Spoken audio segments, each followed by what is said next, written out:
Hello, good morning, good afternoon, and good evening whenever you're watching this podcast.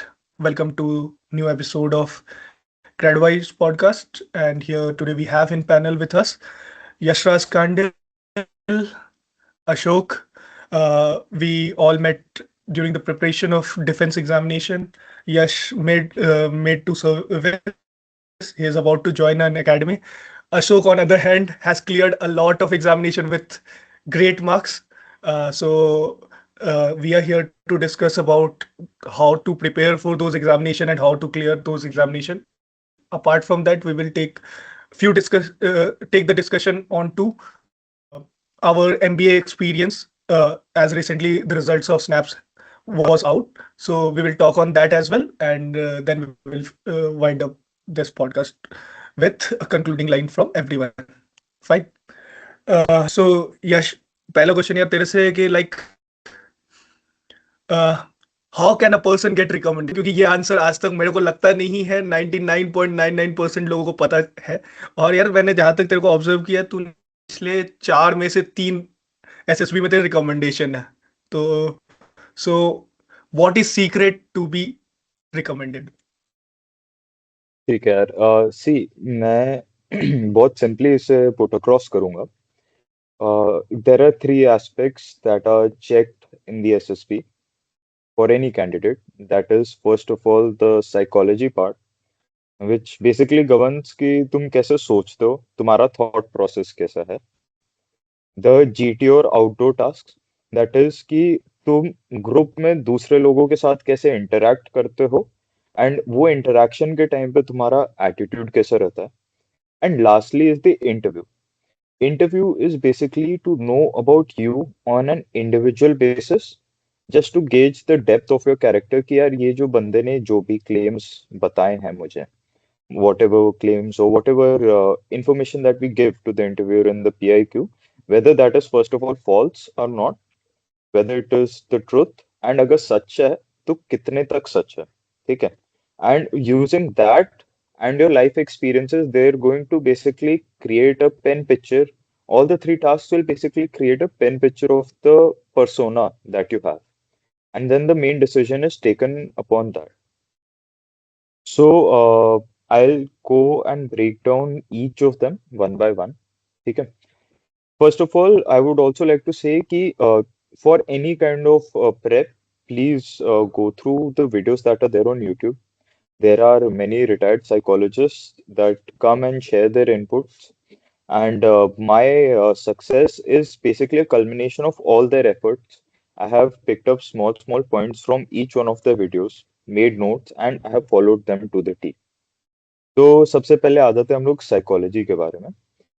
Psychology में basically आपके पास रहता है एक तो टीएटी का टेस्ट रहता है, जो रहता है थीमेटिक अप्रिसिएशन टेस्ट।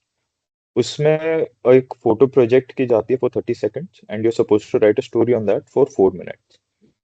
इसमें बेसिकली क्या देखते हैं कि तुम अंडर स्ट्रेस रहते हो तो what is the immediate reaction that you give. And this is like for repeaters, this is the main problem. Psychology is the main problem for all the repeaters. So for any psychology exam, I would suggest that either if you can undergo coaching, yes, that is going to help you very much. नहीं तो go through the videos and start refining your stories. Like a few points that I would like to add on is that कि whenever we are writing a story, हम लोग character build-up में बहुत ज्यादा time लगा देते हैं। कि मान लो if there's a character named as Ram, तो उसके build-up में हम ये कह देते हैं कि यार Ram is a person who is doing suppose graduation से पहले he was the batch topper। ये सारी चीजें basically is not necessary, because at the end many of the photos are relatable to everyday life, and उसमें एक आम आदमी भी वो काम कर सकता है, ठीक है। And the main emphasis of the entire story that you write, see, एक past, present and future में you need to split the story. Past is basically the introduction you give to the character, which should not be more than 1 to 2 lines, ठीक है। उसके बाद जो present रहता है, present में the main focus should always be on the actions, the small details कि वो क्या करता है। जैसे अगर किसी का मान लो बहुत बार आता है एक्सीडेंट पिक्चर रहती है, तो उसमें हम लोग छोटे छोटे एक्शंस लिखते हैं कि यार फर्स्ट एड दिया, फर्स्ट एड दिया तो कैसे दिया यार, that is where the differentiating factor comes in, कि okay he saw his bruise was cut, ठीक है, तो उसने पास की जनरल दुकान से दवाई ली, ठीक है, he took some cotton from there. Now in that case presence of mind comes in certain cases, तुम्हें पिक्चर में आसपास कोई दुकानें भी नहीं दिखेंगी, किसी को चोट लग रखी होगी, ब्लीडिंग हो रही होगी, तो you can borrow dupatta from a lady या a hankie from a gentleman, okay, so that is how you will be able to basically show your presence of mind ki exactly how are you going to tackle that problem. And these small details that you go into will be the entire game changer for an entire story. Okay? And lastly, you need to have a culmination, basically the conclusion or the culmination of the story that should give a hint as to what has happened. Stories may you should never write things like he was thanked for his efforts, or whenever you're doing any work that is going to help the people or the society, it should not be कि यार वो हर एक चीज के लिए उसको ना लोग रिवॉर्ड कर रहे हैं कि भाई इसने हमारी मदद की है, थैंक यू बोलो इसे, या तो गिफ्ट दो या तो recognition दो, because defense services is basically a service, it is not a job or any other task, ठीक है, many cases you will not get the recognition, so the moment you show that the recognition is your motivating factor, that means you're not cut out for it, you need to change your mentality, ठीक है, and that is about the stories part. Then you come down to WAT, that is word appreciation test. WAT is one of the tests that can be practiced extensively. जितना practice कर सकते हो उतना करो. Main aim of WAT is basically to check कि यार जो तुम्हारी TAT है उसमें कुछ गलतियां तो नहीं मिस आउट होगी. Because mainly WAT में कहाँ फंसते हैं, negative words में. Negative words में क्या रहता है, basically they try to find loopholes, or they try to find some red flags basically in your answers. कि सपोज इसने कुछ एक गलत आंसर मान ले कि हार्डशिप है, ठीक है, हार्डशिप का तुमने कुछ गलत सेंटेंस बना दिया, या you left the word hardship and वो उसका सिनोनिम एक और बाद में आया, then he'll be like यार hardship से this person is not able to relate, then he'll go back to your TAT again to check कि भाई from this point of view कि यार इसने hardship क्यों avoid की, ठीक है, so WAT is basically used to pry deeper into your TAT. And you should keep all your sentences observational and positive as much as you can. अब positive का मतलब ये नहीं कि कोई नेगेटिव वर्ड आ रखा है तो you keep on making positive positive, now that will be completely fool Hardy.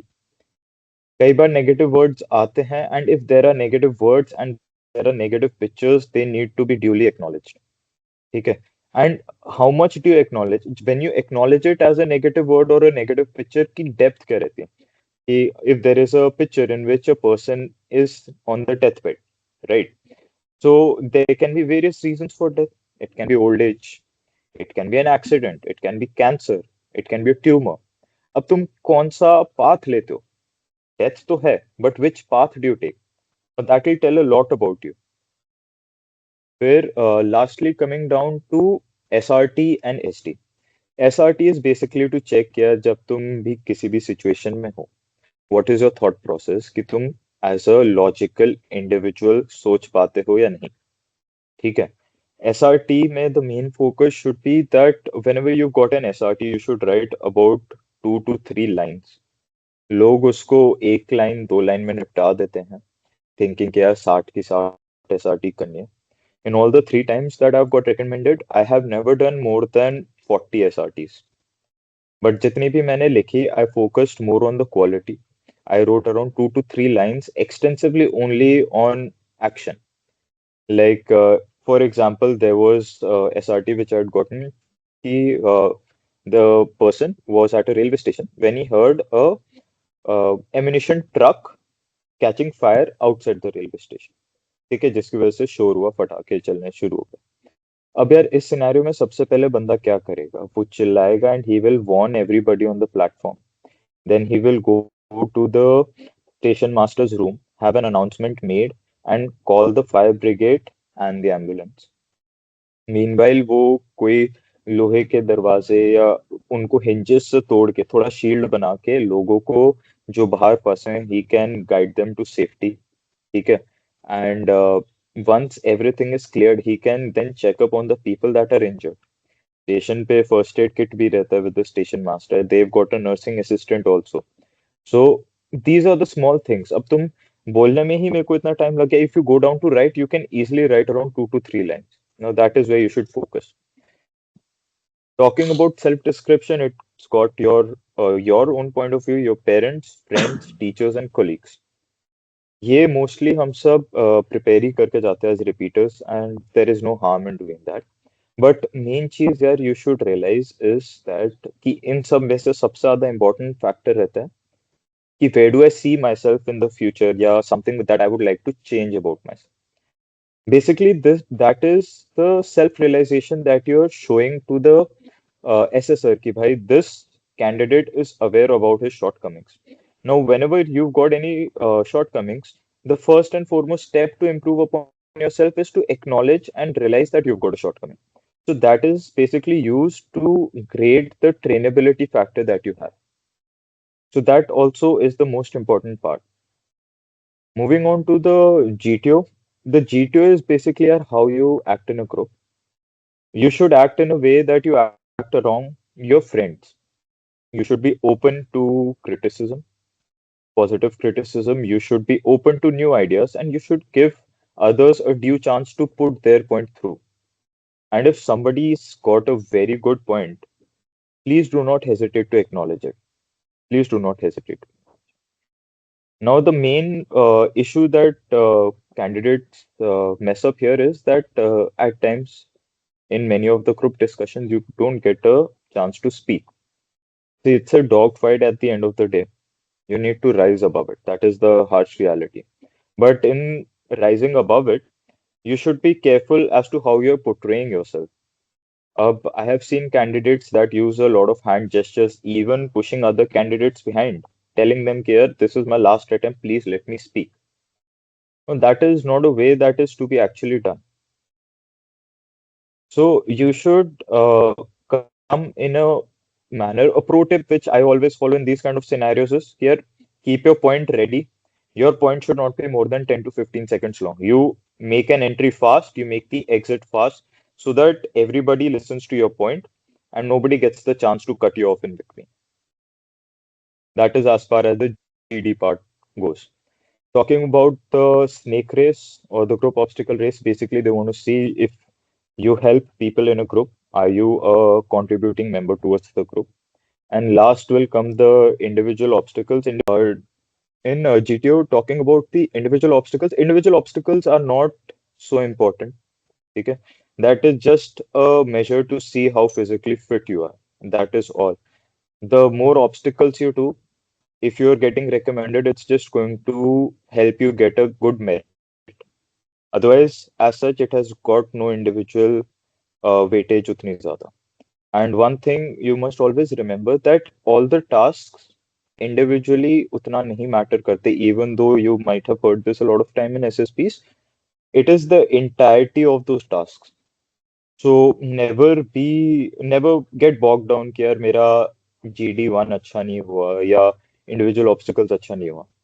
Because the moment you do that, you'll lose motivation and you lose focus on the very next task that is at your hand. ठीक है. जैसे task खत्म हो जाता है भूल जाओ and just focus deliberately on giving your best always.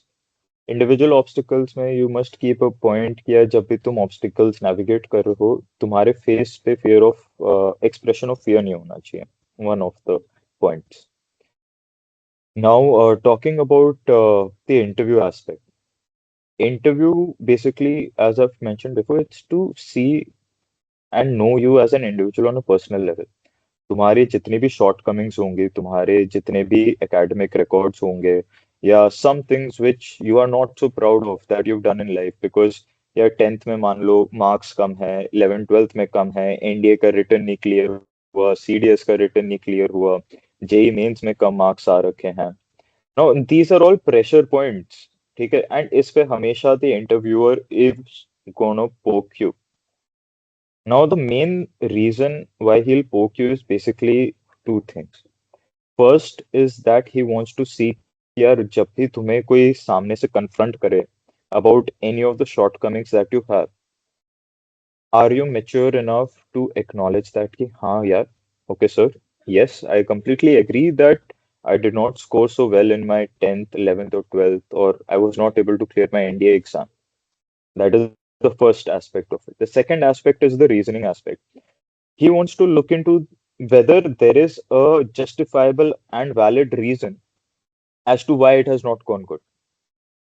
अब जैसे सबके जिंदगी में होता है कि यार 11th 12th में नहीं पढ़ते हम लोग इतना, we are focused more on playing sports and games, ठीक है, बाहर दोस्तों के साथ टाइम स्पेंड करने में. Now how you convey that point is what is going to make the entirety of the difference. क्योंकि तुम कितनी भी बारी एसएसबी जाओ, तुमको uncomfortable questions as a repeater 200% पूछे जाएंगे. इट कैन ऑल्सो बी कि भाई तुम इतने टाइम से एसएसबी दे रहे हो, रिकमेंड क्यों नहीं हुए हो. या इट कुड ऑल्सो बी कि you've been giving SSBs for so long, not gotten recommended. What is your parents' opinion about this? ठीक है, sensitive point for all the candidates, and the interviewer will poke on these things. I have myself been asked about on these questions. Now, you while answering this, सबसे पहले you should be calm. And another thing is that you should not never rush into the answer. Think about it. Take 5 seconds, take 10 seconds, think about it, structure it, and then give him the answer. And another mistake that candidates do in the interview कि यार वो देखते कि interviewer हमको कैसे देख रहा है. कई बार हम लोग बोलते हैं कुछ चीज, but the interview gives an expression that he is not at all satisfied. And in that scenario, many of the candidates overspeak. ठीक है, जब भी हम लोग कुछ एक्स्ट्रा ऐसे बोलते हैं, by mistake we might give him some information that might interest him to dig in deeper. So please don't do that. Avoid that as much as possible. And be calm, be cool. Okay? Because the more calm and cool you are, the more logically you'll be able to think things through during the interview. Now, lastly, I'll just talk about is the screening part. Because screening, I'll keep it very short because to be honest, screening में ज़्यादा कुछ नहीं है. See, first and foremost is the OIR test. OIR test के preparatory booklets बाहर मिल जाती हैं. Prepare them thoroughly. Prepare them thoroughly. Your main aim should be to do as many correct answers or questions that you can. Okay, that is the first aspect. Second is when you're writing a story. While you're writing a story, keep in point the fact of the TAT. That is, care introduction in 1 or 2 lines. Then the majority chunk of the entirety of the story should go towards the action. And the action, the best action would be something that contributes towards the society. If you cannot contribute towards the society, then go for something smaller that you're giving, contributing as a member of a village towards the betterment of a village or a small community or a society. And thirdly will be your narration. Narration में thumb rule which I always follow is that never expect more than 1 minute of narration time. Try and wind up your story crystal clearly in around 30 to 45 seconds, not longer than that. So that is all about the screening. That's all, Rakesh. That was quite insightful, Yash. Now, coming to the first round of all those examination that is written, uh, as I already introduced Ashok, he had cleared CDS, I guess, six time or five time, and that too with great marks. So, uh, Ashok, I would like to just ask कि भाई, if someone is starting today, तो उसको कैसे approach करना चाहिए CDS and AFCAT examination को, and what was your secret weapon through which you clear those examination these much time. Ashok. Okay, तो starting करते हैं. पहला तो मैंने 7 10 क्लियर किया. Not to brag, but Yash my की यश भाई की अपॉलॉजी. तो बस भाई, और तुम्हारी तरह एसएसबी क्लियर नहीं हो पाया। सो कोई नहीं भाई, होगा अगर अपन यार। सीडीएस का बात, हाँ, अगर अपन सीडीएस, एनडीए, एफकेट, इन सारे एग्जामिनेशंस को लेना, तो इन सब में सबसे इम्पोर्टेंट एक चीज होती है कि हमें देखना होता है कि एक बेस रिक्वायरमेंट होती है। हर एक स्टूडेंट को एक बेस बनाना पड़ता है।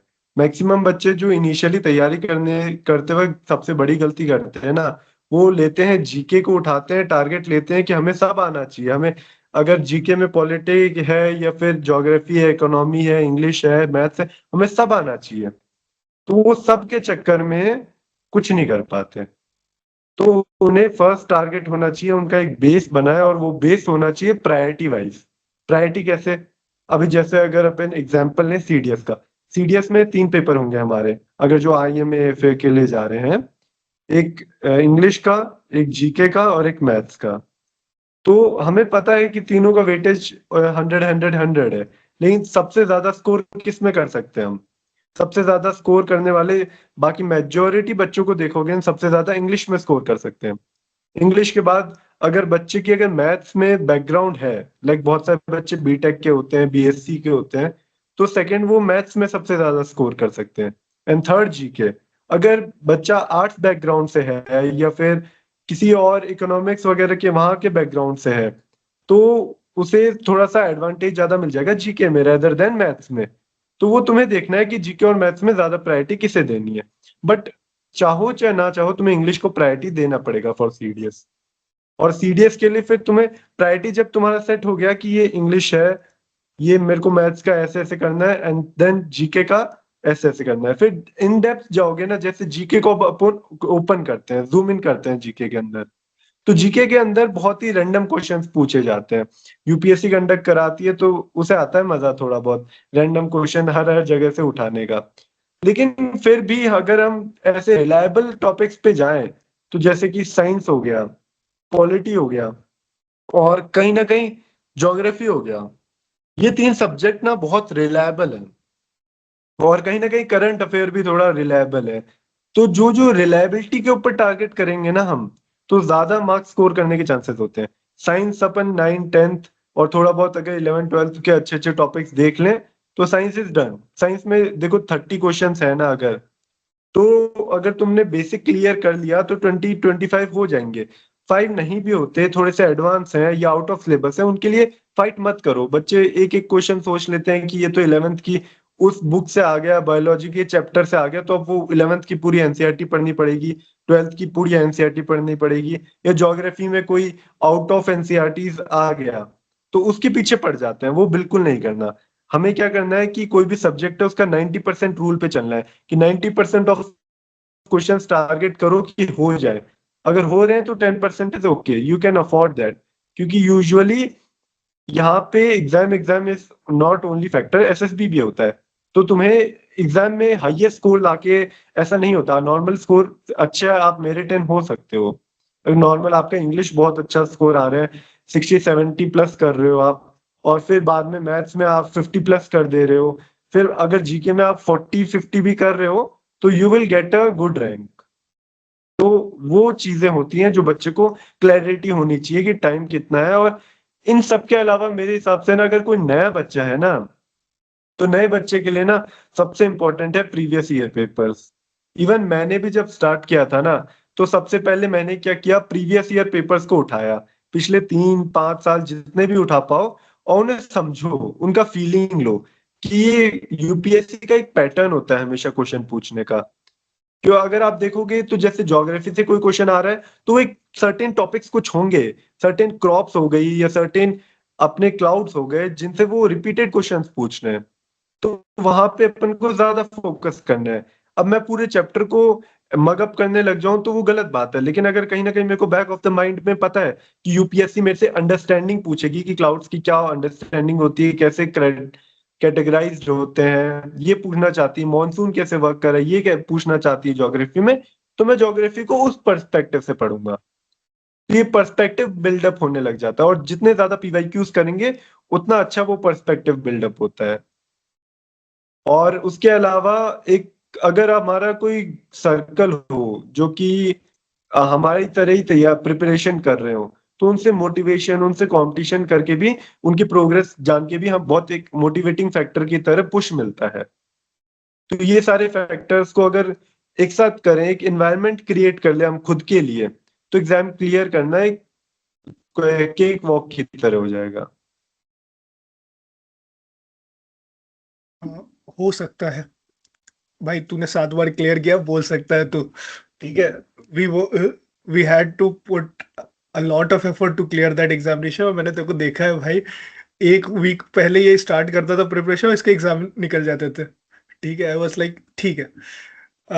So with that I would like to add something in Ashok's perception कि एक हम लोगों को प्रोडक्ट मैनेजमेंट में भी एक कॉन्सेप्ट है call 80-20। You can't complete 100% features और इन लिमिटेड बजट। तो तुम वो 20% इम्प्लीमेंट करो कंट्रोल्स जो कि तुम्हारे 80% आउटकम दे। तो वही है कि when ever you see the syllabus English में, व्हाट आई ऑब्जर्व्ड वाज कि 70 मार्क्स के क्वेश्चंस ऐसे रहते थे जिसमें ग्रामर का कोई यूज नहीं है। So if someone is fearing कि भाई ग्रामर के बिना इंग्लिश कैसे निकलेगा, it is doable for CDS and FCAT as well. तो फोकस ऑन दो 70%। देन माई ऑब्जर्वेशन वॉज कि भाई मैं मैथ्स में 40% क्वेश्चन से ज्यादा अटेंड नहीं कर पा रहा था because of my slow speed. तो my focus at that point of time was कि भाई फोकस ऑन दोज टॉपिक जिसमें कि 40 में 40 आएंगे ही। So in worst case you will score in somewhere in 30s। और फिर एज अशोक सेड कि यार polity, geography and science, these are key to clear those examination. तो हाँ, इसमें क्वेश्चन रिपीट हो रहे थे, लाइक आर्टिकल 32 का question, procedure established by law and due procedure of law का क्वेश्चन हर एक 2-3 अटेम्प्ट में एक बार आ ही रहा था। तो उसके लिए आपको करंट अफेयर्स का नॉलेज नहीं होते हुए भी you can score somewhere in 30s in those exam, दो सब्जेक्ट एज वेल। तो इसके through you are scoring somewhere between 130 to 140, which was more than enough to clear every cutoff like AFA, INA, OTA and IMA। तो main focus होना चाहिए कि आप SSB कैसे clear करते हो, रादर देन कि आपको 100% स्कोर करना है।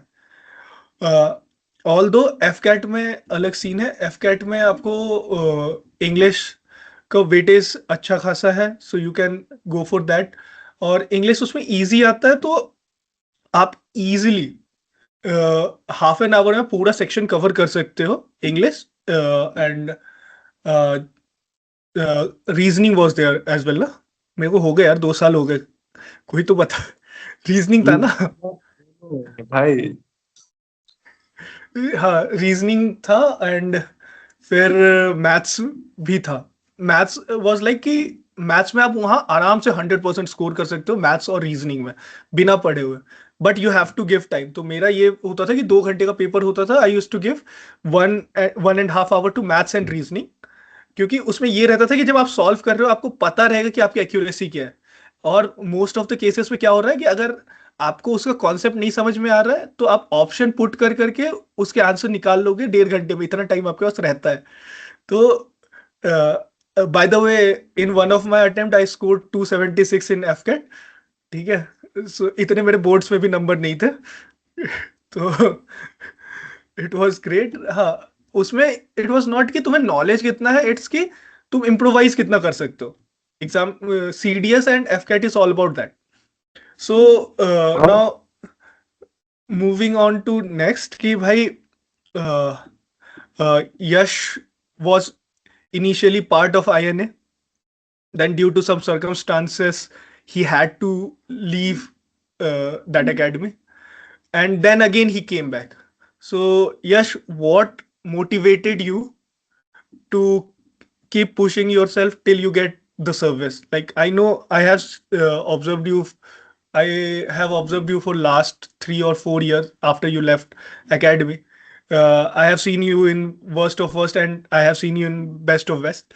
So what you will say कि यार जो recommend नहीं हो रहा and they are hardcore repeater, what they should do to keep themselves motivated? यार सी मतलब टू बी ऑनेस्ट ऐसा कुछ मोटिवेशन नहीं है। The only thing that you should think about is कि no matter how many rejections, no matter how many screen outs, how many conference outs you've had, one recommendation, just one recommendation is what matters. ठीक है? I have seen people getting recommended in the last attempt. ठीक है? One of my friends whom I had met in SSB Jalandhar, that was his second last attempt. उसके बाद मैं भोपाल गया था for SCC Tech. Over there I met him. मेरी जिस दिन रिपोर्टिंग थी उस दिन उनका कॉन्फ्रेंस था and he got through. वो जो खुशी उनको मिली, he is currently in the academy, he is an OTA गया करेंटली, उनको जो खुशी मिली वो that was his first recommendation, you know. तो यार you must always think on the positive side. I know बहुत बार होता है कि यार इतने टाइम से दे रहे हैं, घर वाले भी बोलते हैं कि बेटा कब क्लियर होगा, कब नहीं होगा, you will start doubting yourself. ठीक है, वो होता है, that happened with me also, it happens with everybody, but you must never forget the image of the end goal. One recommendation is what it will take to change your life. ठीक है? ऐसा नहीं कि छोटा change होगा, it is going to flip completely 360 degrees. So that is one thing which you must never forget. ठीक है?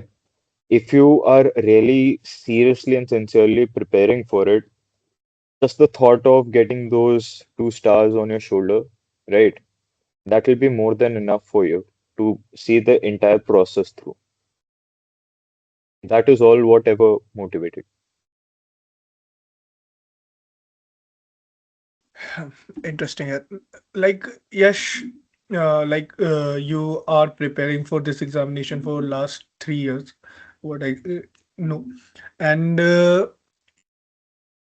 like, what is your opinion? And after this, I would like to ask same question to Ashok as well. कि यार preparation के time should a person pursue job as well, या job उसको छोड़ के full time prepare करना चाहिए? If he is thinking कि हाँ यार प्रिपेयर ही करूं, तो व्हाट आर द ऑप्शंस जिससे कि वो इन केस कल लग रहा है कि यार अब नहीं हो रहा है, तो he can come into mainstream, or he can come into job market. हाँ यार, so see, first of all, I'll say it depends upon what you're preparing for. पहली चीज है written, ठीक है? Written में Ashok will be more qualified to cover that, ठीक है? But SSB का I'll tell you, see, SSB preparation does not need more than 1 or 2 hours a day. You can do it while working also. Just the benefit that you'll have while you're working is that at least you'll be sure कि यार there is a source of income that is there. ठीक है, your family is also at little peace of mind कि ठीक है ये काम भी कर रहा है, उसके अलावा ये कर रहा है, ठीक है? So it does not matter, so you will not undergo through that entire extra pressure that यार कि बंदा, बेटा हमारा काम भी नहीं कर रहा, पढ़ाई पढ़ाई में ही लगा हुआ है, हो भी नहीं रहा है, ठीक है? Because after a point in time यार इट गेट्स अनबेरेबल, ठीक है? Now that is where you need to balance out both the things. मैं मानता हूँ कि यार होता है कि people say कि दिन भर काम चलता है, ठीक है? You're occupied in the office. 2 hours is all it takes. Just 2 hours a day. और ये भी मैं अपर एंड की बात कर रहा हूँ, ठीक है? Just 2 hours is all it takes. अब तो एआई आ गया यार, पहले जीके के लिए प्रिपेयर करने के लिए for repeaters it used to be such a headache कि हर एक न्यूज़पेपर पढ़ो, एक महीना पहले से न्यूज़पेपर पढ़ना शुरू करो, start watching news channels, start watching general knowledge videos, study IAS, ये सारी चीजें देखो तुम। बट विथ एआई यार you can completely generate a list of all the current topics that are going on, ठीक है? उसके ऊपर you can do a little research from your end and then generate information using AI so that you can be sure कि हाँ ठीक है, whatever the information is provided to me by this AI is correct, and the extent of the depth should be matched with your knowledge also. तुम्हें भी पता होना चाहिए क्योंकि sometimes everybody knows AI does not give the correct answers, right? So you must be knowing enough, at least you should have read it enough कि that you know कि whatever information this AI is giving me that is correct, right? and not necessary that you need to leave your job. You can balance it with your job. ठीक है, lunch break में यार आधे घंटे के बजाय 15 minute में खाना खा के यू कैन सी समथिंग. ठीक है, प्रिंट आउट निकाल लो, you can go through GK notes. मैं जब भी एसएसबी के लिए जाता था, I use to always go by train most of the time. 1-1.5 दिन की जर्नी होती थी मेरी. मैं उसमें लेट के बस जीके ही पढ़ता रहता था. I use to cumulate all my notes, उनका प्रिंट आउट निकालता था, 15-20 पेज का बनता था, और बस वही सब पढ़ता रहता था. International news, national news and state wise news, the state that you coming, that is.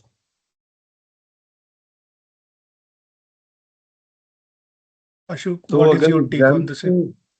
हाँ, अगर एग्जाम्स एंड जॉब्स का बात करें हम साथ में, तो first of all starting with अपने डिफेंस के जो एग्जाम्स होते हैं ना, एक एनडीए हो गया, सीडीएस हो गया, एफकेट हो गया, ये मेन 3 हैं. तो अगर हम एनडीए के लिए बात करें तो एनडीए के लिए तो बच्चा यंग रहते हैं, they are usually young, they are of like 17-18 age. सो उस टाइम पे या तो वो 11th-12th में होते हैं नॉर्मली, या फर्स्ट ईयर सेकंड ईयर कर रहे होते हैं अपने ग्रेजुएशन की. तो अगर उस टाइम पे अपना हॉबी साथ में वो परस्यू कर लें, that won't be an issue. But अगर तुम पहली बार पेपर दे रहे हो, चाहे वो एनडीए हो, सीडीएस हो या एफकेट हो, तो तुम्हें एक बेस, जैसे मैंने बोला था, वो बेस बनाना पड़ेगा तुम्हें. तुम्हारा बैकग्राउंड कौन सा है. अगर तुम जेई वगैरह के लिए प्रिपेयर कर चुके हो और साइंस के स्टूडेंट हो, तो तब तुम्हें इतनी मेहनत नहीं करनी पड़ेगी मैथ्स में वर्क करने के लिए या फिर साइंस पे वर्क करने के लिए. और या फिर तुम्हारा इंग्लिश मीडियम है तो तुम्हें इंग्लिश पे भी इतना वर्क नहीं करना पड़ेगा. बट अगर तुम हिंदी मीडियम से हो, दूर से हो, तो तुम्हें 2-3 महीने खुद के ऊपर एक सब्जेक्ट को लेके वर्क करना पड़ेगा. लेकिन अच्छी बात यह है कि तुम्हें केवल फर्स्ट या सेकंड टाइम पे इतना हार्ड वर्क करना पड़ेगा. From third time you will take a lot of less time. तुम्हें 1 या 2 हफ्ते चाहिए होंगे, या एट मैक्स तुम 1 महीना अगर दे दोगे ना प्रिपरेशन को, तो दैट इज इनफ.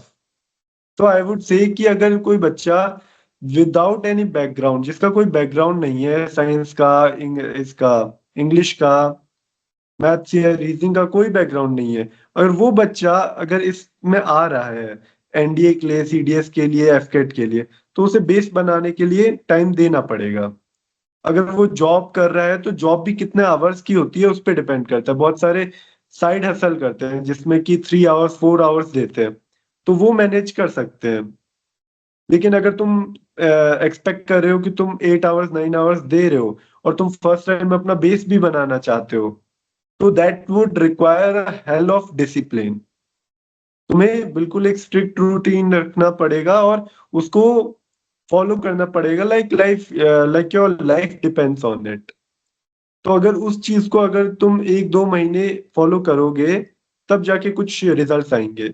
और इन एग्जाम्स में भी क्या, बहुत सारे लूप होल्स भी होते हैं जो कि पता होने चाहिए एक बच्चे को. क्योंकि loop holes in a manner कि तुम्हें पता होना चाहिए कि ज्योग्राफी में इन इन टॉपिक से अगर क्वेश्चन आ रहा है, पॉलिटी में इन इन टॉपिक से क्वेश्चन आ रहा है, इंग्लिश में ये टॉपिक है जो ज्यादा मार्क्स दे सकते हैं. अगर 10 मिनट 20 मिनट दिए मैंने इन्हें, तो ये मेरे एक क्वेश्चन 100% श्योरिटी के साथ सही करेंगे. तो प्रायोरिटाइज करके पढ़ेगा बच्चा तो इफेक्टिव स्टडी होगी, तो फिर वो जॉब के साथ भी मैनेज कर सकता है. और बात अगर कोई बच्चा एफकेट के लिए प्रिपेयर कर रहा है केवल, तो मेरा तो उसको यही सजेशन होगा कि जॉब के साथ ही करे. क्योंकि FCAT is not as hard as compare to other exams like CDS, FCAT, CAPF and all. तो उसके लिए तुम जॉब करते हुए अगर डेली के 2 आवर्स 3 आवर्स दे रहे हो, तो that is enough. Yeah, sure. No, अगला क्वेश्चन था यार कि हम लोगों ने इनिशियली जब स्टार्ट किया था we were not in job. We prepared for few years, then we realize कि भाई इसके without job it is getting harder, क्योंकि with age expectation from your father and parents comes to you. और साथ ही साथ यार ये भी रियलाइज होता है they won't say anything to you, but तुम्हें भी ये रियलाइज होता है कि तुम्हारे साथ वाले जो थे they are doing well in their life and you are some way left behind. वो एक एड ऑन स्ट्रेस आपको क्रिएट करता है जो अगेन आपकी प्रोडक्टिविटी पे इम्पैक्ट करता है. ठीक है. So what should be right time if you are not working and preparing for this examination, that you should work after that period of time? Like, what should be the minimum time period you can prepare without pursuing job? Yes. Yeah, my take on this would be till the time you're in 11th, 12th undergraduate, till that time there is no issue, so you can continue pursuing your studies as well as trying for these attempts. But the moment you decide to take a drop, okay, now the thing that you must realize is that after taking a drop from any kind of degree, it becomes hard to enter back into the job market. It becomes really hard because then in the job interview also they'll ask you a lot of questions. Why did you take a drop? What was the point of the drop? अब तुमने लिया जिस वजह से वो achieve हुआ नहीं हुआ. There'll be a lot of questions. So I feel this is my personal take that till the time you're in undergraduation, yeah, you can do and give as many attempts as you want. Okay. But being an active member of the family, you really need to start working at some point in time. And as Rakesh told, yeah, that pressure does build up when you realize, ki, okay, you are not doing anything, right? And instead of taking that additional load on yourself, at least you can reassure your family that you're actually working and you will be preparing for the exams side by side, which is not that tough. Yeah, Ashok, Yash is what right. is Like after you have given exam 1 or 2 times ना तुम्हारा base बन जाता है. All you need is 2-3 weeks. Her exam के पहले 3 weeks या 4 weeks का जो गैप मिलेगा ना, that is enough for your preparation, जिसमें तुम अच्छे से प्रिपेयर कर सकते हो. और इतना लीव तुम्हें मिल सकता है. If you are like working all the other time, तुम इतना लीव खुद के लिए मैनेज कर सकते हो. तो 1 या 2 बार एग्जाम जब तुम्हारा निकल जाए, जब तुम्हें पता चल जाए कि मेरे सब्जेक्ट्स के बेस बन रखे हैं और एसएसबी में भी मेरा एक रूटीन है, like you start running daily, या तुम्हारा कुछ ना कुछ हैबिट है जो कि डेवलप हो चुकी हैं एसएसबी के लिए खुद को रेडी करने के लिए, तो फिर तुम जॉब साथ में कर सकते हो. That is manageable. और वो बहुत ज्यादा प्रेशर तुम्हें ऑफ भी करती है तुम्हारे माइंड से. uh, हाँ, one more thing, अशोक अच्छा याद दिलाया यार रनिंग एंड ऑल से. Another thing I would like to say कि एसएसबी में चाहे लोग कितना भी कुछ भी कहे that people do not judge candidates on their outlook or the way they look or present themselves.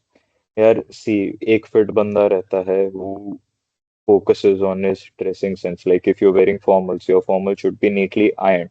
ठीक है. Second of all, if you're going for SSB, that too at the post-graduation level, I feel that you should be fit. क्योंकि यार, the moment you're not fit, right, the assessors also always, every time they will ask you. I've had this incident with me while I was not fit, right? So the GTO asked me, yeah, you are overweight by so many kgs, you're overweight by say about 20 kgs. How do you plan to get fit during this phase of the medical time? Same question was asked by the interviewer. So you should not give them a chance. And whereas if you see a person that's slightly overweight and a person who is fit, you'll be more inclined towards selecting the chap that is more fit, right? Certain amount of leeway can be given to him. So that is one more point uh, I wanted to add.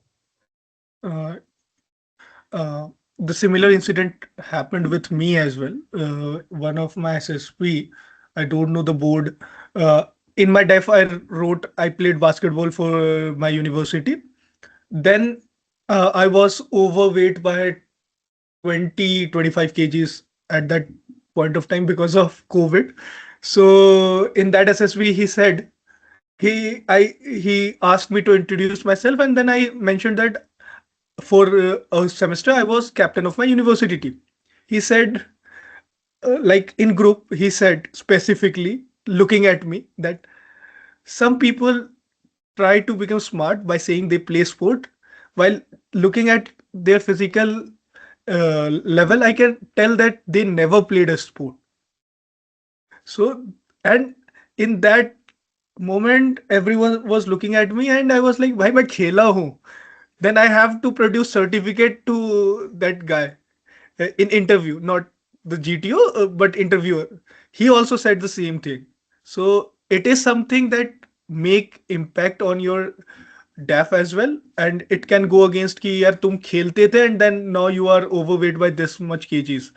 तो वो उनको convince करने में भी problem होता है, और ये भी होता है कि यार उसको लगता है कि ये बंदा ब्लफ कर रहा है, और फिर पूरा इंटरव्यू उस हिसाब से जाता है ही कि वो बंदा मान के चले ये झूठा है, ठीक है। तो these things also play role. और यार इसके अलावा, हाँ, like when Yash, you were preparing for NDA, and Ashok, you were preparing for NDA and CDS as well. So, what was your source through which you cleared that examination? कौन सा subject कहाँ से पढ़ा था? If you can share your book list with us, would be great. Ashok, first you can go. Okay. So starting for NDA, usually I was a JEE student. I had also cleared JEE twice, and so my maths and science का जो base होता है ना, that was good. But अगर हम JEE से differentiate करें तो NDA में टाइम बहुत कम मिलता है. तो अर्लियर मेरा अप्रोच था कि be as fast as possible, जितना जल्दी आंसर निकाल सकते हो निकालो. और फिर बाद में मैंने एक दो चीजें जो चेंज करी जिसकी वजह से मेरा बहुत बड़ा स्कोर भी राइज हुआ था, तो मैं वो चीज शेयर करना चाहूंगा इन बिटवीन, बाद में सोर्सेस बताता. तो जो चीज मैंने नोटिस करी कि there are always two method of solving a question. One is to go in a proper manner, जो भी तरीका होता है साइन स्क्वायर वगैरह फॉर्मूला के through. Second is through option. You have to know कौन से वाले क्वेश्चंस, कौन से वाले तरीका ज्यादा बेटर है कौन से वाले क्वेश्चंस के लिए. ऐसा नहीं है कि ऑप्शन वाला सब में बेटर होगा, ये ऐसा नहीं है कि प्रॉपर तरीके से करेंगे वो बेटर होगा. तो after like giving exam, like mock test बार बार दोगे, प्रीवियस ईयर पेपर दोगे, तो you will have a good thinking कि कहाँ से क्या आ रहा है. और same goes with that science portion also. उसमें भी तुम बार बार दोगे तो तुम्हें पता चल जाएगा कि फिजिक्स के इस पोर्शन से क्वेश्चन आ रहा है, तो उस पोर्शन को अच्छे से पढ़ सकते हो. तो जो मैंने नोटिस किया था उस टाइम पे, एनडीए के टाइम पे, कि एनडीए में जो ज्यादातर सवाल होते हैं वो प्रीवियस ईयर पेपर टाइप के क्वेश्चंस वाले ही रिपीट होते हैं. सो डू वन थिंग कि या तो एनसीईआरटी से तुम अपने सारे टॉपिक्स क्लियर कर लो, या कोई और सोर्स, जो भी सोर्स हो. आर्यन मेरा सोर्स था उस टाइम पे. उसमें मैं करता था जो भी टॉपिक मैंने एक दो बार पढ़ लिए, उसके बाद प्रीवियस ईयर क्वेश्चंस करता था.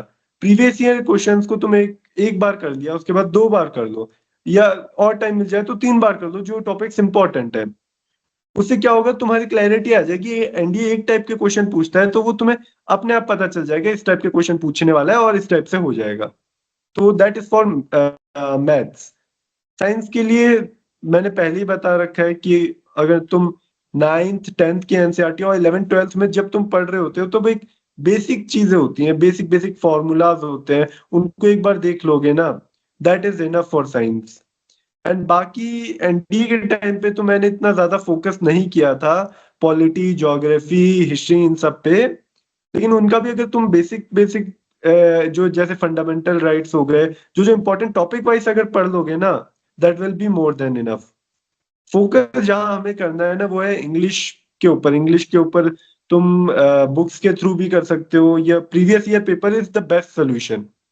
प्रीवियस ईयर पेपर निकालो और उन्हें सॉल्व करते जाओ. एनडीए के बहुत सारे प्रीवियस ईयर पेपर उनकी खुद की वेबसाइट पे अवेलेबल है, उन्हें सॉल्व करो, अपने आप तुम्हें क्लैरिटी मिलती जाएगी. और जो डाउट आएगा ऑनलाइन यूट्यूब पे सर्च करो, बहुत सारी मैम्स वगैरह पढ़ाते हैं हमें इंग्लिश के अलग अलग टॉपिक्स, उनसे पढ़ लो. ये जो टॉपिक वाइज जाओ, ना कि ऐसे कि एक टॉपिक की वो सीरीज ले ली, खोल ली हमने कि आज हम टेंस पढ़ेंगे तो 20 लेक्चर हमने टेंस के ले लिए, उसके अगले ये लेक्चर ले लिए. ऐसे जाओगे तो ये बहुत लंबा प्रोसेस पड़ेगा. तो ऐसे प्रिपरेशन में बहुत लंबा टाइम हो जाएगा और बोरिंग भी हो जाएगा बहुत.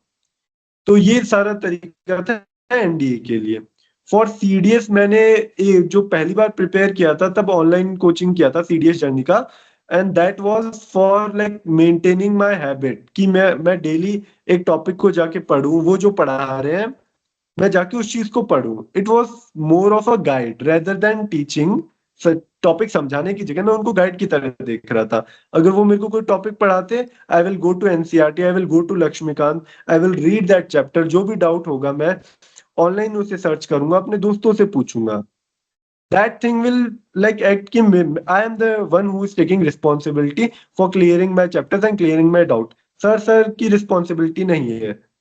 और अगर क्लासेस को भी लेना है तो you have to do one thing, you have to be regular, you have to maintain a thing in your self की डिसिप्लिन होना चाहिए कि आज अगर क्लासरूम है, एक हफ्ते में जितने भी क्लासेस हुई है उनका बैकलॉग वीक एंड से पहले कंप्लीट हो जाए। और जो एग्जाम के लास्ट मंथ है ना, उससे पहले तुम्हारा सिलेबस एक तरीके से वन टाइम क्लियर हो जाना चाहिए, ऊपर सरफेस लेवल से ही हो जाना चाहिए, ताकि तुम लास्ट वाले मंथ में प्रीवियस ईयर पेपर्स के ज्यादा प्रैक्टिस कर पाओ। एंड एफकेट के लिए एक छोटा सा चेंज आता है। एफकेट में एज वी नो कि स्टैटिक क्वेश्चंस बहुत ज्यादा पूछे जाते हैं, तो स्टैटिक क्वेश्चंस के लिए हमें ना कोई बुक या कोई सोर्स लेना पड़ता है। आजकल तो यूट्यूब के ऊपर बहुत सारे चैनल्स है जो कि स्टैटिक जीके हो गया, डिफेंस जीके हो गया, वो सारी चीजें वो पढ़ा देते हैं। उनके लेक्चर्स लो, नोट्स लो, उन्हें रिवाइज करो, 2-3 बार करोगे रिवाइज हो जाएगा। एंड जीके के लिए तो मेरा जो तरीका था वो यही था कि कोई भी टीचर, मोस्ट प्रोबेबली अनुराग सर हो गए या फिर कोई भी जो बंदा आपको जीके अच्छी पढ़ा रहा है, कम टाइम में पूरा मंथली करंट अफेयर्स करा रहा है, तो उसकी हर मंथ के एंड में एक बार करंट अफेयर का लेक्चर ले लो, उसके नोट्स बना लो और लास्ट के 10-15 दिनों में करंट अफेयर्स पे अच्छा सा रिवीजन कर लो। That will be enough for current affairs. Yes. Yeah, I had given India, and as Ashok mentioned, ki majority, around I would say 80, 75, 80% of the questions come from previous years. ठीक है? So there was one book which I always followed. ठीक है? That was Arihant की. ठीक है? NDA Pathfinder, you get that same for CDS Pathfinder. उसमें सारे तुम्हारे जितने भी प्रीवियस ईयर क्वेश्चंस पेपर्स जो भी रहते हैं वो section wise there already divided and the solutions are provided to you. So that is one book जो मैंने बहुत एक्सटेंसिवली की थी।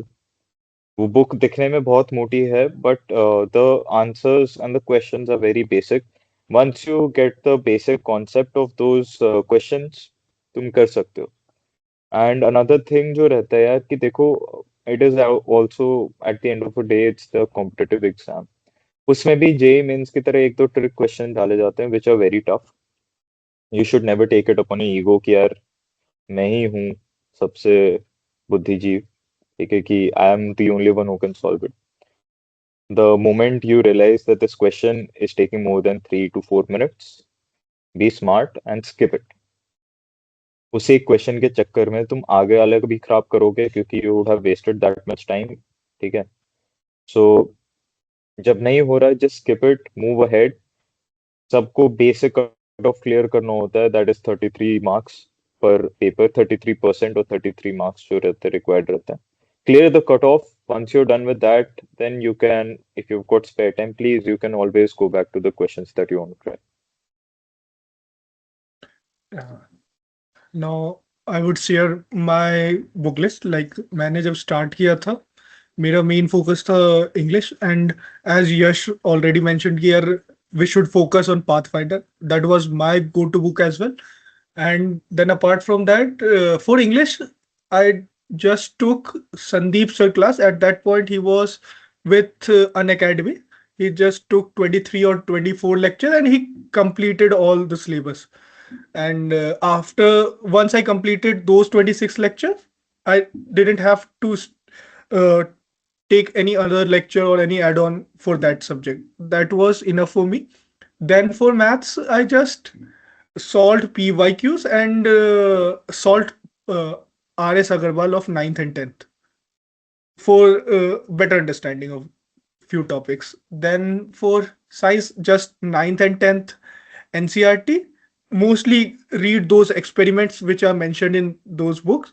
And then उसके बाद मैंने यार कुछ ऐसा किया नहीं, एट द एंड मेरा नोट्स कुछ 20 पेज के आए थे साइंस के पूरे मिला के। तो that 20 page I use to read every day, like 10 minute लगता था, एक बार बस गो थ्रू कर लिया, हो गया। 1 साल के बाद तो वो याद ही हो गए थे, ऐसा हो गया था। For polity, I took lecture from Divya ma'am. She was again associated with an academy at that point of time. Now she is taking independent coaching. तो उन्होंने पॉलिटी पढ़ाई थी, या आप लक्ष्मीकांत का कोई भी लेक्चर जो कि पार्ट 1 पार्ट 2 के लिए है, you can take from YouTube as well. अच्छा, देन उसके बाद ज्योग्राफी मैंने एनसीईआरटी ही 9th-10th की एक बार रीड की थी. That 9th-10th and 11th-12th. It is very thin book, तो आराम से हो जाता है, उसका कोई इशू नहीं है. Like you can cover whole geography in one day, you can read whole book. तो और उसके बाद देन हिस्ट्री मैंने उतनी सीरियसली ली नहीं थी. I just covered modern history और बेसिक बेसिक चीज़ें, कुछ टॉपिक जैसे रिवोल्ट ऑफ 1857 और later Mughal, Portuguese arrival and those things, बस उतना करके गया था. क्योंकि हिस्ट्री आई हर्ड कि यार कोई भी 40% से ज़्यादा स्कोर नहीं कर पाता, तो उसमें एफर्ट डाल के कोई फायदा नहीं था. And with these much knowledge and with add on to current affairs के लिए मैंने डिफेंस स्क्वाड का एक डेली वीडियो आता है, 10 मिनट का होता है. You can watch that on your dinner और लंच. और वो इतनी बार सेम टॉपिक रिपीट करते कि तुम्हें याद ही हो जाएगा 6 महीने में कि क्या चल रहा है. विथ टर्म्स की 75I क्या है, प्रोजेक्ट 76 क्या चल रहा है, nuclear submarine conscious. At one point मेरे को सारे सबमरीन्स के नाम याद थे. तो उसने ऐसे ऐसे रिपीट कर रखे थे. तो that is also great source for. फिर वॉच योर बिजनेस न्यूज, जो कि तुम्हें जियो पॉलिटिक्स का थोड़ा आइडिया दे देता है. And Prashant Dhawan sir is go to person, जिनका वीडियो आता है 10 मिनट के लिए, एंटरटेनिंग भी है और इन्फॉर्मेशन भी अच्छा खासा दे देता है. This was my source. और इसके अलावा with this only I cleared almost every examination, including CGL as well. ठीक है, तो ऐसा नहीं है कि आपको मास्टर नहीं करना है. Then you should have decent knowledge and have an idea कि आगे क्या क्या पूछा जा सकता है. That's all. Now coming on to next part. यार this could be personal, you can refuse to answer this question. What was the worst thing you heard during your preparation? And if you want you can skip, but I would say ki if you can share, so that other person who is preparing at that point can relate कि भाई हमें भी बोला जा रहा है, तो हाँ ये सबके साथ होता है. I am not special one. ठीक है. So going with Ashok first. About what we have been told by other people ना, हाँ तो यूजुअली बच्चे क्या करते हैं, मैंने जो नोटिस किया है, अदर माय पियर्स, दे जज the exam with GK perspective only. GK के पर्सपेक्टिव से जज कर लेते हैं. I am not talking about the academics part कि यार कि क्या वर्स सुना है. लाइक आई लिसन कि यार इसका नहीं निकल सकता है एग्जामिनेशन. ठीक है, he just wasting time. Instead he should pursue MA after completing a graduation. I mentioned that to you. ठीक है. और एंड वो तो मैंने और राकेश ने सेम चीज सुनी है. हाँ, so there was one topper. ठीक है, मैं एग्जामिनेशन नहीं बताऊंगा, one of the state PCS. उसका क्या हुआ, ही वाज लाइक, जब भी वो गैदरिंग में गया था एक फैमिली, अपनी फैमिली की, तो समवन सेड कि भाई तू टाइम वेस्ट कर रहा है, छोड़ दे. ठीक है, तुमसे नहीं निकलेगा. Although he was very close. ठीक है, उसने बहुत बार रिटर्न निकाला था. समवन सेड कि नहीं निकलेगा. ठीक है. And the moment he said, next day his result came and he was all India rank, I guess 22. ठीक है. And the same person who told him yesterday कि तेरा ये एग्जाम निकल ही नहीं सकता, मेरे से लिख के ले ले, अगले दिन सबसे पहले माला लेके वही आया था. ठीक है. तो इस टाइप में सबसे वर्स्ट चीज क्या सुना है, and which person should avoid, और if you can share will be great. ठीक है, बता. हाँ, तो जब मैं दिल्ली गया था CDS के लिए खुद से पढ़ने के लिए, तो वहां पे बहुत सारी कोचिंग्स ने मुझे अप्रोच किया था. इवन राकेश को भी, हम दोनों वहीं पे मिले थे. तो हमें जो उन कोचिंग का जो हेडमास्टर वी कैन से जो था, तो ही टोल्ड माय फादर, मेरे फादर आए हुए थे विजिट के लिए, एंड ही टोल्ड कि अगर इसने हमारा कोचिंग जो कि हॉस्टल के अंदर ही होता था, कोचिंग नहीं ज्वाइन किया, तो he sure that we will fail, at least I will fail, and मेरा कुछ नहीं होगा इस एग्जाम में। ऑल्दो मैंने उन्हें बताया कि एनडीए के लिए मैंने खुद से प्रिपेयर किया था and I want to prepare for CDS also by myself. तो उन्होंने बोला नहीं, इसके लिए कोचिंग लेना पड़ेगा, और जो उनके बताए हुए टीचर्स हैं, जो उनके टीचर्स ने जो पाथवे बताया है, उन्हीं से हो सकता है, अदरवाइज सिलेक्शन नहीं होगा। एंड उनके डेमो ही क्लासेस सेट्स लेके मुझे हो गया था कि they are not on a right way. जो वो इन डेप्थ में जा रहे हैं हर एक टॉपिक को लेके, वो नीडेड नहीं है मच। तो उसकी जगह हम अपना टाइम कहीं और शेड्यूल करके कोई खुद से प्लान करके कर सकते हैं वो चीज। लेकिन वो जब चीज उन्होंने बोली, मेरे फादर को भी डाउट हुआ कि यार फिजिकली ऐसे जाके एक एक कोचिंग में ले लेना चाहिए या नहीं करना चाहिए। तो एट दैट टाइम कि मुझे भी डाउट होने लग गया था। इवन मेरे को बहुत सारे एग्जाम्स के पहले से एक सेल्फ डाउट हर किसी में आता है। इवन आई वुड से यश से भी पूछूंगा, राकेश से भी पूछूंगा, एसएसबी हो चाहे एग्जाम हो, उसके पहले एक टाइम आता है जब हमें थोड़ा सा सेल्फ डाउट हो रहा होता है कि यार इस बार जो स्कोर टारगेटेड है वहां तक पहुंच पाएंगे, या फिर कोई मेजर मिस्टेक ना कर दें।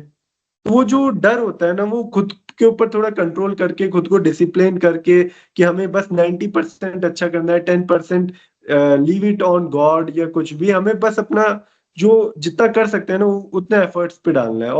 और बाद में एग्जाम क्लियर भी हुआ, और राकेश का भी हुआ था उस टाइम पे। जिन जिन ने हमने कोचिंग नहीं ली थी उन्हीं का हुआ। दैट वाज अ फनी हाँ, फैक्ट। उसने उसने लिटरली ये बोला था कि अगर तुम कोचिंग नहीं कर रहे हो या ना, तुम्हारा नहीं निकलेगा। एंड उसी दिन सीडीएस का रिजल्ट आया था, और मेरी भाई इतनी फटी हुई थी, मैंने रिजल्ट भी नहीं देखा। ठीक है। फिर मैं एसएसबी की क्लास से आया, इससे बोला यार रिजल्ट आ गया। मैं बोला भाई कहाँ होगा, मैं इतना प्रिपेयर किया ही नहीं है। And that was my first attempt. ठीक है, उसी टाइम एनडीए का भी रिजल्ट आया था, एक वीक आगे पीछे ही था ना। और सिर्फ हम दोनों का उस पूरी कोचिंग में निकला था। ठीक है। और एक बंदे का निकला था, उसका भी यही सीन था कि उस बंदे ने उसको एक महीने के लिए सस्पेंड कर दिया था कोचिंग से, कि you can't attend SSB classes. हम तीन लोगों का ही पूरी कोचिंग से निकला। देन अगले दिन वही बंदा था, मेरे को तो पता था निकलेगा भाई, कैसे नहीं निकलेगा। ठीक है, और हम दोनों एक दूसरे को देख के स्माइल कर रहे हैं। ठीक है। और यश, व्हाट वाज योर स्टोरी? यार मेरे लिए मैंने ये सुना था कि भाई तू हम्म। ऑलरेडी एकेडमी होके आ चुका है, तू एक हम्म। बार ऑलरेडी इतना गंदा एक्सपीरियंस कर चुका है, अब क्यों हम्म। वापस जाना। ठीक है। Hmm. That was one of the worst things I heard. कि भाई देखो, I have been to that stage जहाँ पे लोग ड्रीम करते पहुंचने का। ठीक है, I hmm. Was almost there, नहीं हुआ, that was completely out of my control. But that does not mean ना कि यार I stop trying. पता है, the closer you get to your goals, तो उतना ज्यादा मेरे को लगता है हाँ। कोशिश करनी चाहिए तुम्हें। हाँ। एंड अशोक ने भी बिल्कुल सही कहा था कि भाई देख, डाउट सबको होता है, you just need to go with that mentality कि भाई आई हैव टू डू। ठीक है। एंड जितना सेल्फ डाउट है, try and block it out, क्योंकि वो तुम्हें हार्म करेगा। There is no point in taking extra load. That's it. So now moving on to next section. ये हो गया यार, अब अगला कि लाइक एज आई नो कि तू एमबीए परस्यू कर रहा है, मैं भी एमबीए परस्यू कर रहा है। ठीक है। We prepared that exam as well together, in sense कि भाई हमें पता ही नहीं कि करना क्या है। We just watch a video on YouTube कि भाई स्नैप करके एक एग्जाम होता है, और उसमें ये कॉलेजेस है। हमने कैट दिया नहीं था, और आखिरी दिन फॉर्म भर रहे हैं, और फिर हम बैठ करके डिस्कस कर रहे हैं कि भाई कैसे होगा इंटरव्यू, कैसे होगा। तो and you are in same, you are placed as well. ठीक है, I know it is against placement policy कि तुमको कंपनी का नाम बताना। ठीक है, so don't share that data, but tell me how you prepared for that exam, और जीडीपीआई के लिए क्या क्या किया था।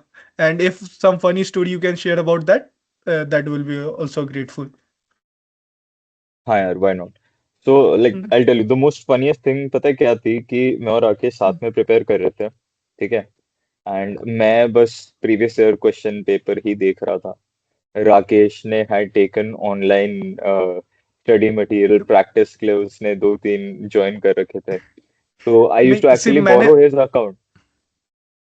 ठीक है। बेसिकली मैंने बस मॉक टेस्ट के लिए लिए थे, वो क्लासेस नहीं थे उसमें। हाँ, हाँ ठीक है यार, मॉक हाँ टेस्ट ऑल्सो वर्क्स, पता है। हाँ तो मॉक हाँ टेस्ट के लिए भी मैं इसकी आईडी यूज करता था प्रैक्टिस करने के लिए, एंड हम लोग को उस टाइम चमका जब CAT had already passed away, हाँ राइट। देन वी लाइक कि भाई कुछ करते हैं, we can not sit at home. तो हाँ वैसे हम लोग ने करना शुरू किया, एंड यार whenever you're tackling these kind of papers, right, same thing, all competitive exams, same thing, preparation, यार, first step is to begin with previous year's paper, then you go into depth। At least तुम अपना base बना लो, जैसे अशोक ने कहा। एक बार तुम्हारा base बन जाता है, then you can go further into the depth of study. Main focus should always be on English because that is scoring. Second should be maths and LIDR section because that is also more or less quite scoring. ठीक है, maths का भी रहता है scoring, but the level can fluctuate, ठीक है, but LIDR is usually easy. And that is all यार, मतलब it was a fun way, मतलब I prepared it the same way as I did with for my NDA time. ठीक है, don't get stuck up on any one question, जैसे मुश्किल लगे, move on to the next one, you'll have plenty of time to do बाद में।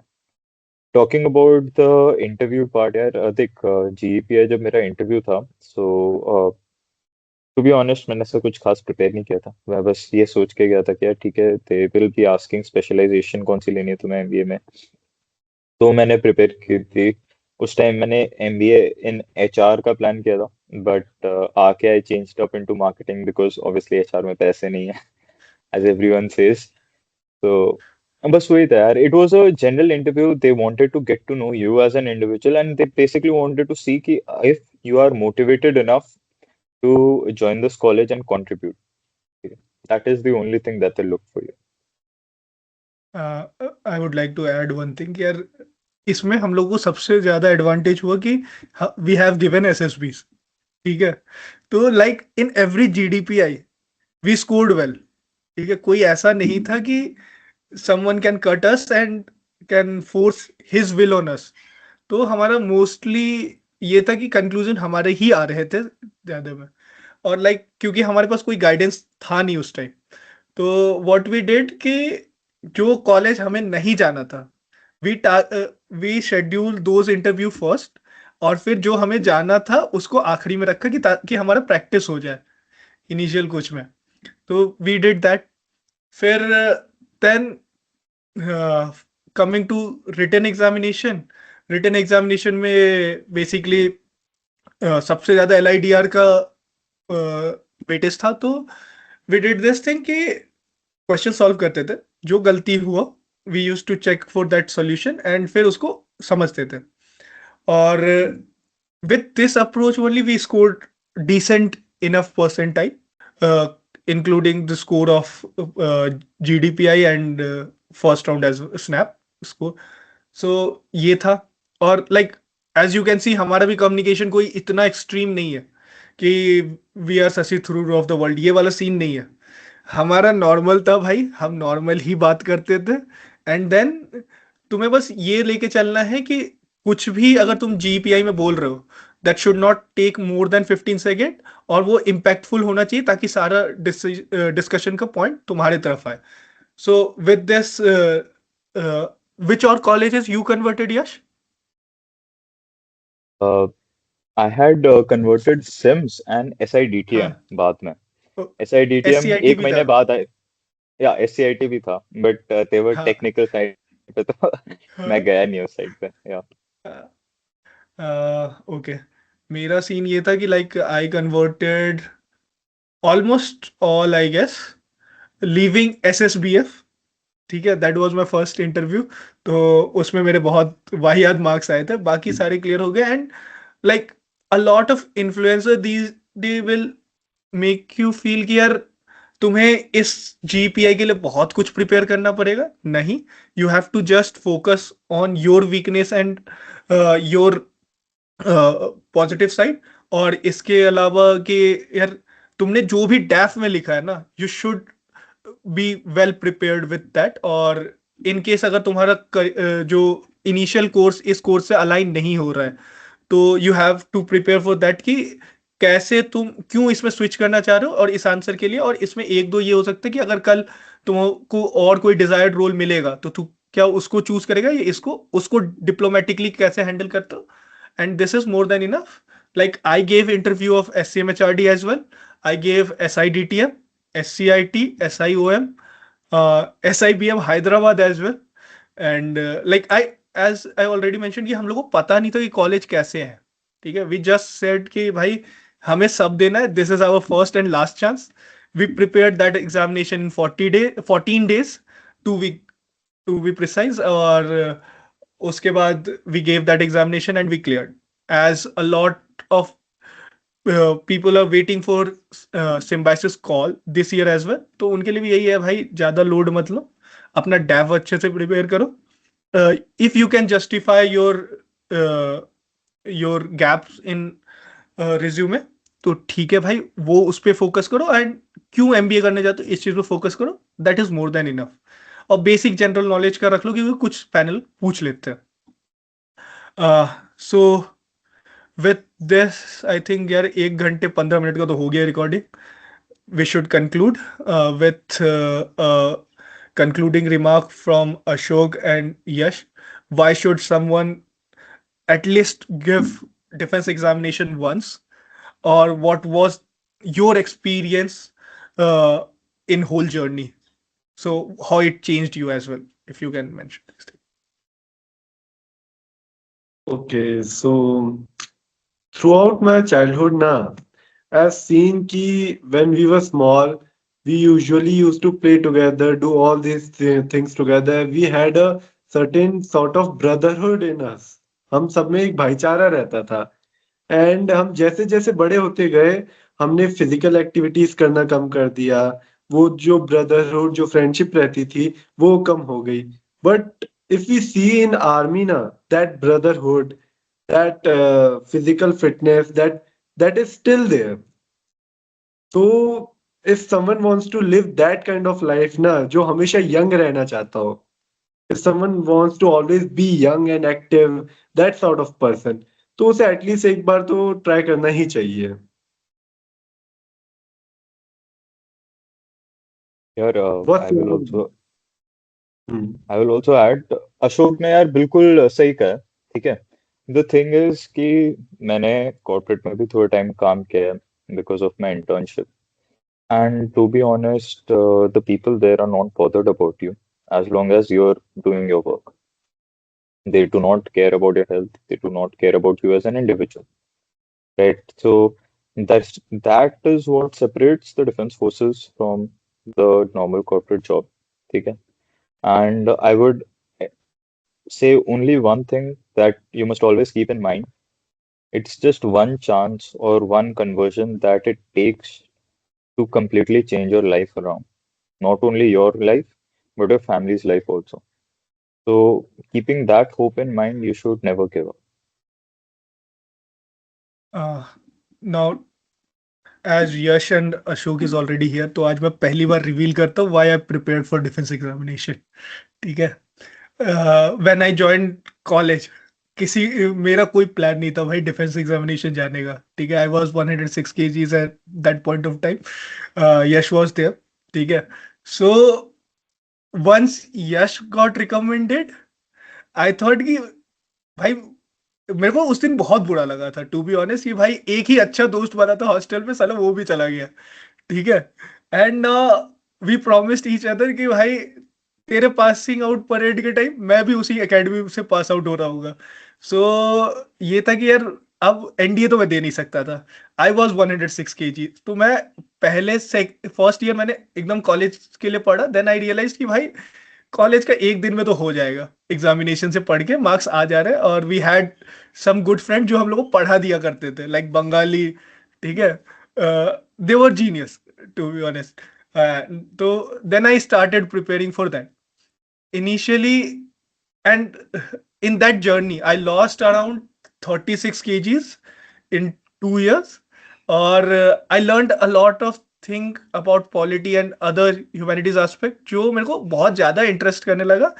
And initially तो यार मेरे को I was just giving a try. एक टाइम लगा कि यार नहीं निकलेगा, बट देन आई सॉ कि भाई इसमें हर एक टर्म के बाद क्या इंप्रूवमेंट आ रहा है इस आदमी में.